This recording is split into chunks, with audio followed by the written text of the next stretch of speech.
अस्सलाम वालेकुम नाज़रीन, महरान टीवी न्यूज़ में वाक़ई बलीकार माहिया फराशा सबका पेरहक नजर हेडलाइन ते।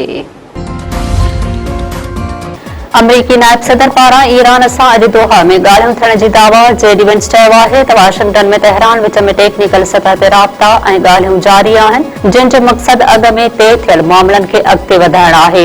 हिक इंटरव्यू में जेडी वेंस चयो आहे त ईरान पारां ॻाल्हियुनि जी तरदीद वारा बयान तेहरान जे सिफ़ारती हिकमत अमली जो हिसो आहिनि। अमेरिका ॻाल्हियुनि जी कामयाबीअ जो ख़्वाहिशमंद आहे। ईरान सां ॻाल्हियूं नाकाम थियूं तॾहिं बि अमेरिका मज़बूत पोज़ीशन में हूंदो।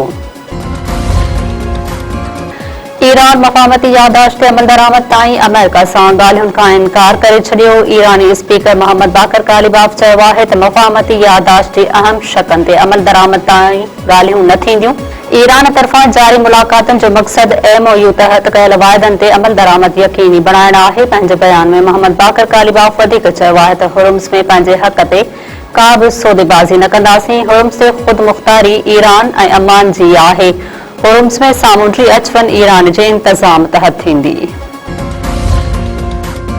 अॼु खां मुल्क में चौमासे जी बरसातुनि जो नओं सिलसिलो शुरू थियण जो इम्कान। मौसमियात खाते पारां अक्सर इलाइक़नि में तेज़ हवा ऐं गजगोड़ सां वसकारे जी अॻकथी।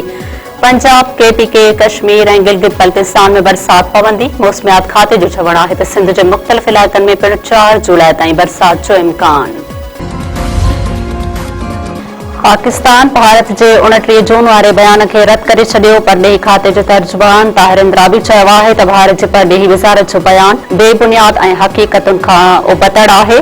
पाकिस्तान अफ़गानिस्तान में दहशतगर्द ग्रुपनि जे बुनियादी ढांचे ख़िलाफ़ असराइतियूं कार्रवायूं कयूं आहिनि। पंहिंजे बयान में परॾेही खाते जे तर्जुमान चयो आहे त भारत कश्मीर में कश्मीरी अवाम जी ख़ुददारियत जे हक़ खे मुसलसिल दॿाइण में मसरूफ़ आहे। भारत अफ़गानिस्तान में पाकिस्तान ख़िलाफ़ सरगर्म दहशतगर्द ग्रुपनि जी सरपरस्ती ऐं अफ़गान सरज़मीन खे पाकिस्तान जे ख़िलाफ़ इस्तेमाल करे रहियो आहे। सिक्योरिटी फोर्सेस बलोचिस्तान सरहद ते अफ़गानिस्तान जा 4 ड्रोन केराए छॾिया। ISPR जो चवणु आहे त अफ़गान तालिबान रिजीम बलोचिस्तान सरहद ते 4 ड्रोन उमाणिया। उहे ड्रोन सरगर्म दहशतगर्द तंज़ीमुनि जी सरपरस्तीअ में पाकिस्तान उमाणिया विया। ISPR मूजिबि सिक्योरिटी फोर्सेस बर वक़्तु कार्रवाई करे 4 ड्रोन केराए तबाह करे छॾिया। अफ़गान तालिबान रिजीम शर अंगेज़ीअ जो मुज़ाहिरो कयो त भरपूर जवाब ॾिनो वेंदो।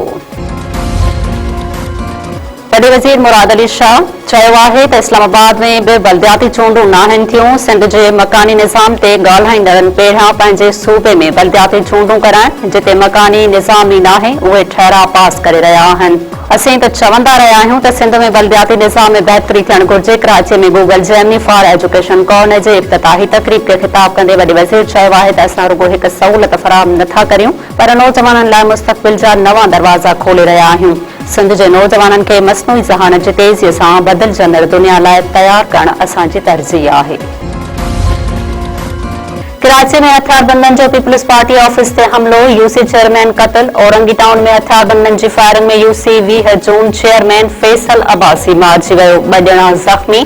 पुलिस जो चवणु आहे त वाक़ियो ज़ाती दुश्मनी जो नतीजो लॻी रहियो आहे। वधीक जांच जारी। कंदकोट वेझो भैया बिरादरी जे 2 धुरनि में पुराणी तकरार तां जहिड़ो पीरसन क़त्ल। दुरानी महज कच्चे में ज़मीन जी मालिकीअ तां धुरनि में हलंदड़ तकरार ॿीहर भड़की उथियो। कुहाड़ियूं ऐं लठियूं लॻण करे 60 वरियनि जो शरीफ़ भैयो मारिजी वियो। ज़रूरी कार्रवाई बाद लाश वारसनि हवाले। वाक़िए बाद धुरनि में छिकतां तेज़।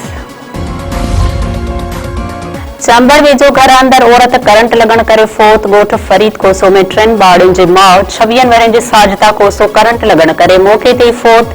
वारसनि मूजिबि बैटरीअ जे चार्ज मां करंट लॻण करे औरत फौत थी आहे।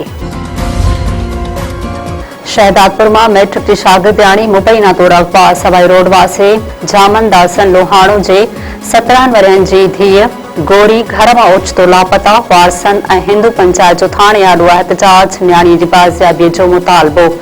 वारसनि जो चवणु आहे त असां लाइ धरती तंग कई वई आहे। हाणे न्याणियूं घरनि में बि महफ़ूज़ न आहिनि। पुलिस फौरी तहरीक वठे न्याणीअ खे जल्द बाज़ियाब कराए तहफ़ुज़ फराहम करण जो मुतालबो। मीरपुर ख़ास ऐं मीरपुर बठोरे में पाणी खोट ख़िलाफ़ आबादगारनि जा एहतजाजी मुज़ाहिरा ऐं धरना। सामारो शाख मां निकिरंदड़ गरहुड़ शाख जी पुछड़ी जा आबादकार सरापा एहतजाज खिपरो मीरपुर खास रोड ते निटहणो समेत धरणो मीरपुर बठोरेज में जाफरवा ऐं छंडन शाख जी पुछड़ी जा आबादकार रोडन ते निकिरी आया। प्रेस क्लब आडो मुज़ाहिरो नारेबाज़ी एहतजाजी मुज़ाहिरन के खिताब कंदे आबादकार अॻवाननि चयो आहे त गरहुड़ शाख जी पुछड़ीअ में अरसे खां पाणी नथो पहुचे, फसल सुकी तबाह थी रहिया आहिनि। आपाशी खाते जे करप्ट अमलदारनि ख़िलाफ़ कार्रवाई करे पुछड़ीअ में पाणी पहुचायो वञे।